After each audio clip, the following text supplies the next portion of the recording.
So let me begin by welcoming all of you to the Federal Reserve Bank of Minneapolis to celebrate this auspicious event, the 50th anniversary celebration of the Minnesota Council on Economic Education, MCEE. Congratulations to all of you, including you teachers who have been a part of the Minnesota Council's programs over the years. But especially, congratulations to Claudia Parliament, who has served as director for nearly 20 of those 50 years and has done so with absolute commitment and professionalism. Indeed, it is hard to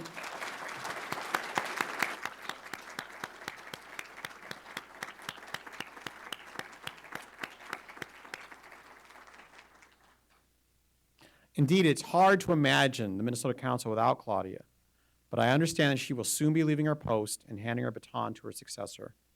Claudia, we thank you for your service. We wish you the best. We at the Minneapolis Fed are truly honored to host this event and are pleased that so many of you could make it here this evening. The Federal Reserve Bank of Minneapolis has long been a partner of the Minnesota Council in its efforts to aid teachers in the often challenging task of teaching economics. I call economic education a challenging task, not just to make all of you feel special, but because we at the Federal Reserve know those challenges all too well. We face them on an ongoing basis. Namely, we have to figure out how to explain often complicated ideas in a clear and concise manner. The Federal Open Market Committee, under the leadership of Chairman Ben Bernanke, has made communication a top goal. And as I will describe in a moment, I'm on record as strongly supporting this initiative. In many respects, when the Fed talks about education, when the Fed talks about communication, it's another word for education. The better we communicate, the more we educate about the Federal Reserve's responsibilities and its actions. And along those lines, before I begin, I should remind you that my comments here tonight reflect my views alone and not necessarily those of others in the Federal Reserve System, including my FOMC colleagues. So speaking with teachers and the MCE is especially rewarding to me because you are the unsung but vital allies in the Federal Reserve System's efforts to communicate about policy. Effective policy implementation requires public support and therefore public understanding. Public understanding of policy decisions, in turn, requires clear communication between policymakers and the public. Now, in my view, the bulk of the responsibility for clear communication falls on us, the policymakers. And with this in mind, I have strongly supported Federal Reserve System initiatives toward greater transparency about our decisions and the logic behind them. In my speeches, articles, and video statements on our website, as well as via the bank's Twitter and YouTube channels, its Facebook page, and its smartphone delivery system, I try to clearly outline my own thinking about policy.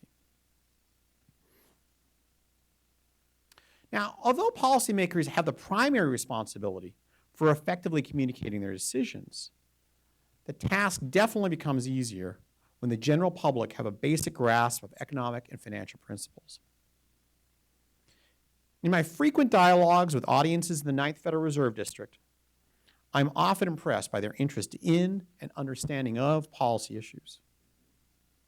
Their perceptiveness bolsters my belief in the importance of and the possibility of clear communication about policy.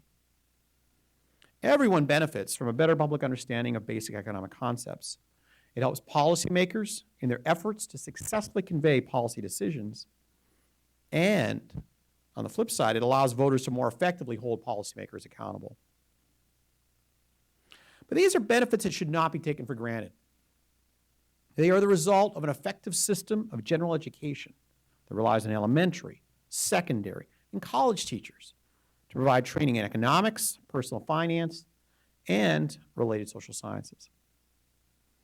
So with that in mind, I want to express my sincere appreciation not only to the instructors who teach these concepts, but especially in the context of MCEE's 50th anniversary, to those who support and prepare them to teach.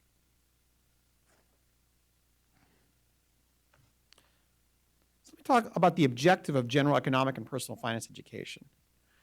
The objective of this kind of education is more broad than deep. In particular, it's not about preparing students to be professional economists, although some of them will indeed follow that path. And I know this from personal experience. I would say I had a relatively little exposure to economics instruction until I was a college undergraduate. But I was not disadvantaged in my subsequent pursuit of an economics PhD.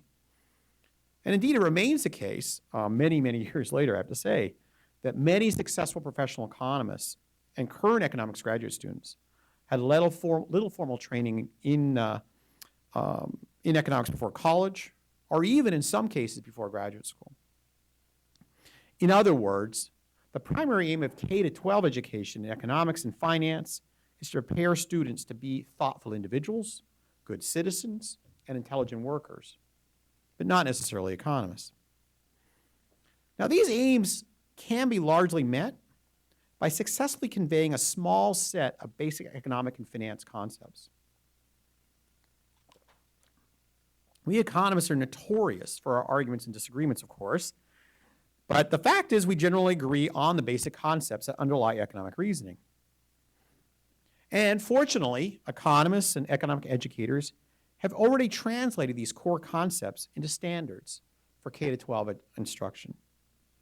And here I'm thinking of the voluntary national content standards in economics from the MCE's national partner, the Council for Economic Education, and also the Minnesota Department of Education's proposed new social studies standards.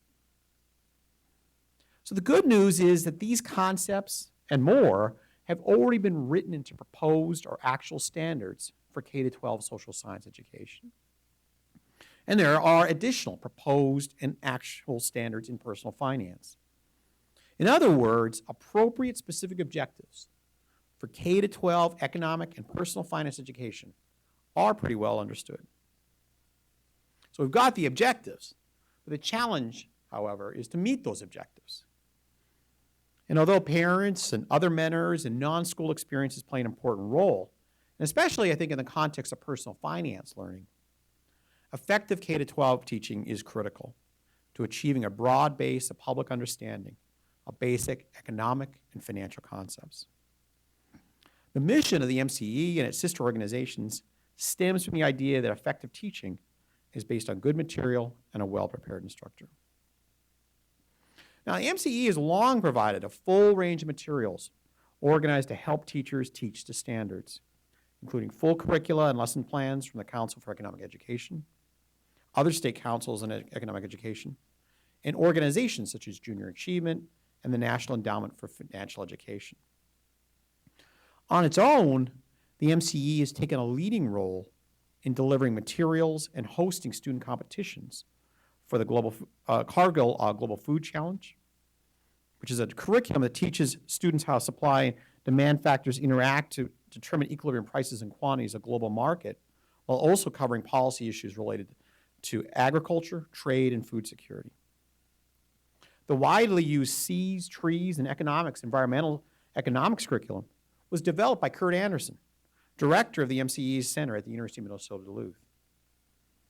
Now, Anderson and the MCE are also in the process of disseminating a new set of personal finance materials. For classroom teachers developing their own materials, the MCE provides workshops and mentoring, as well as awards for outstanding new lesson plans in economics and personal finance. And these are funded by 3M and Thrivent, respectively. Of course, one of the reasons we are here tonight is to witness the presentation of those awards, which will occur shortly after my talk.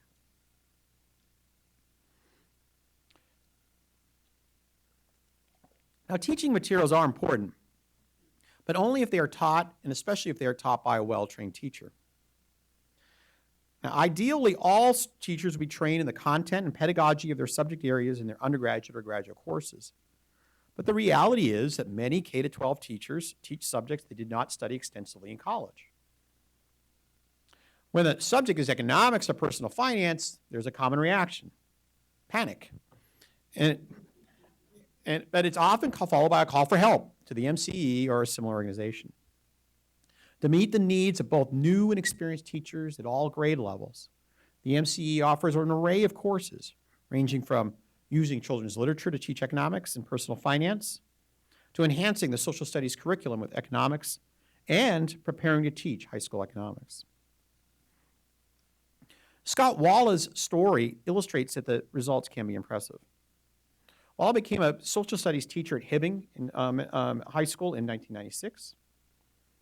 When the opportunity to teach economics opened in 2001, he volunteered. But he soon decided he needed help, despite having a degree in social sciences education. Like many others in this situation, he turned to the MCE for instruction on suitable materials and lesson plans. Before long, he was not only confident, but proficient.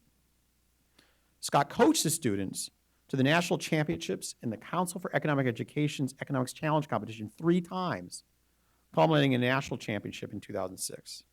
And his students have also won the Cargill Global Food Challenge.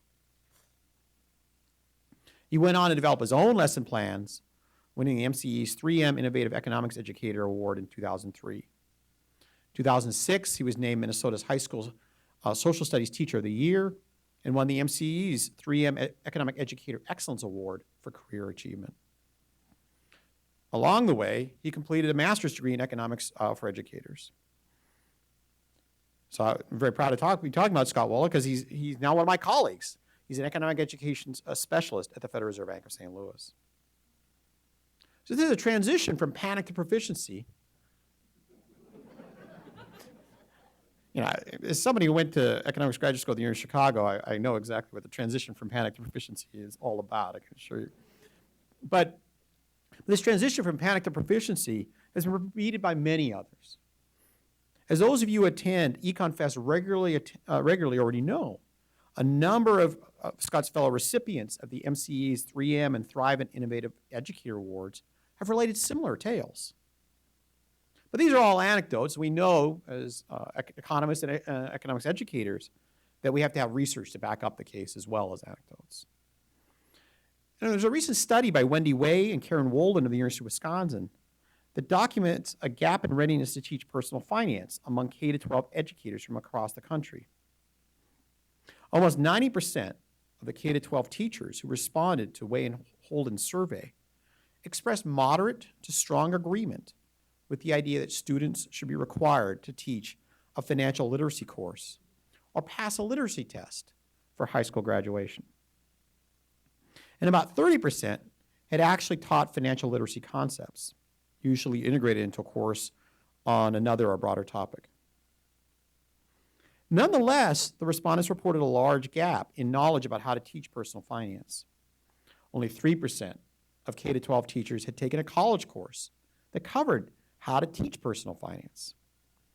And just 7 to 11% felt well qualified in areas such as integrating financial literacy concepts into their disciplines, developing examples to explain financial literacy concepts, and assessing students' financial literacy understanding. These findings from Wayne Holden's research corroborate the anecdotes of panic that lead many teachers of economics and personal finance to seek out the MCE and its affiliates. But I think an important message to take away is not just about the feelings of panic, but it's more that those feelings of panic can turn into proficiency through appropriate training.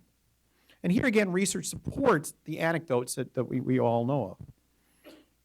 2 scholars associated with the MCE's Center at St. Cloud State University, Rich McDonald and Ken Rebeck, teamed with the University of Nebraska's William Wallstad to assess how much a well-prepared teacher using a well-designed curriculum could enhance students' acquisition of personal finance knowledge. They worked with 15 teachers in 4 states who were trained to use the Council for Economic Education's Financing Your Future curriculum. Now, after being trained, the teachers used the curriculum to instruct hundreds of students. Okay, but you take those students and a control group of similar students who received no instruction. They were tested both before and after the instruction, and the results were clear. Before instruction began, both groups of students correctly answered just under 50% of the test questions. Afterward, performance was unchanged for the control group, but rose to almost 69% correct for the students receiving instruction, an improvement that's both statistically significant, given the sample size, and economically significant. In short, well-trained teachers using sound curricula make a difference. That logic lies behind the Federal Reserve Bank of Minneapolis' long partnership with the MCE, the Montana Council on Economic Education, and other economic and personal finance organizations. Our senior officers and economists have worked with the MCE and others since at least the 1960s. We value the opportunities the MCE provides for talking with K-12 educators about macroeconomics, monetary policy, financial supervision, and the role of the Federal Reserve System, and their help in publicizing and building participation for our annual economic essay contest. And each April, we are honored, and honestly, we get a huge kick out of hosting teams from across Minnesota in the final rounds of the MCE's two-state high school quiz bowl-like championships, the Economics Challenge and the Personal Finance Decathlon. So on behalf of the Federal Reserve Bank of Minneapolis, let me thank all of those who teach economics and personal finance, as well as those who support, prepare, and train them. And with a special nod to our longtime partner, the Minnesota Council on Economic Education, on the occasion of its 50th anniversary celebration this October. And I like Tim's comments before I began speaking about looking ahead to the next half century. Let's keep working together to prepare students to be thoughtful individuals, good citizens, intelligent workers, and even sometimes teachers and economists. Thank you very much.